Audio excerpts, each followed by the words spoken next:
Romeo and Juliet are in Juliet's bedroom.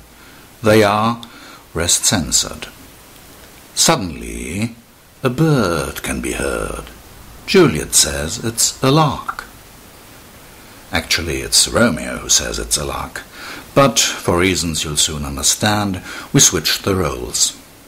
So Juliet says a lark, i.e. a bird that sings in the morning, i.e. Romeo has to go.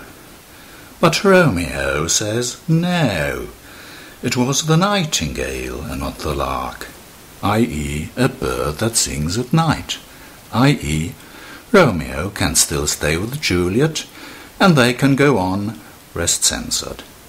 Now let's go right into the scene. Beep, beep. A lark! Romeo, you gotta go. No, it was the nightingale and not the lark. It was the lark. The nightingale. The lark! The nightingale. The lark!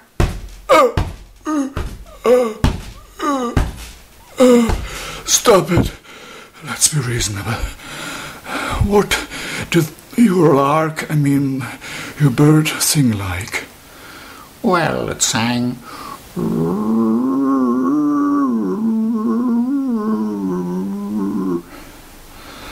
Well, the lark doesn't sing...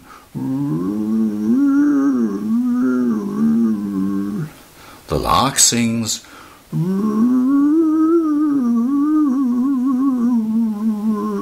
That's the blackbird.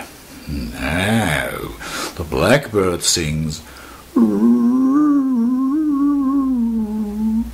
Anyway, it was a lark. It was the nightingale. A lark! The nightingale. A lark!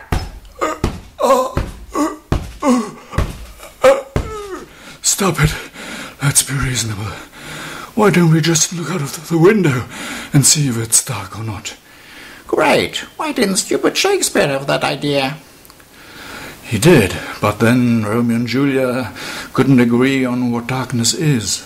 How stupid of them. Well, at least Shakespeare's Romeo and Juliet don't always fight.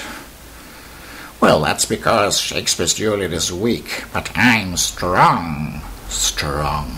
You're just arrogant and aggressive. You are arrogant and aggressive. I'm not. You are. I'm not. You are.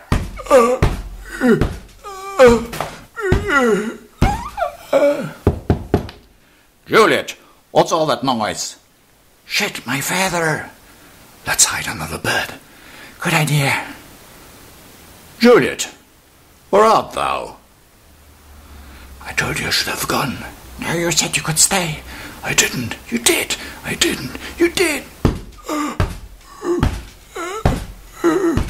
Who's fighting there under the bed? Juliet and Romeo. I'll kill you both at once, so you can fight on in hell. Get out from under there.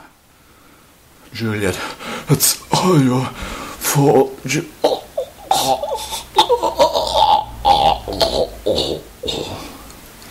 No, it's all your fault.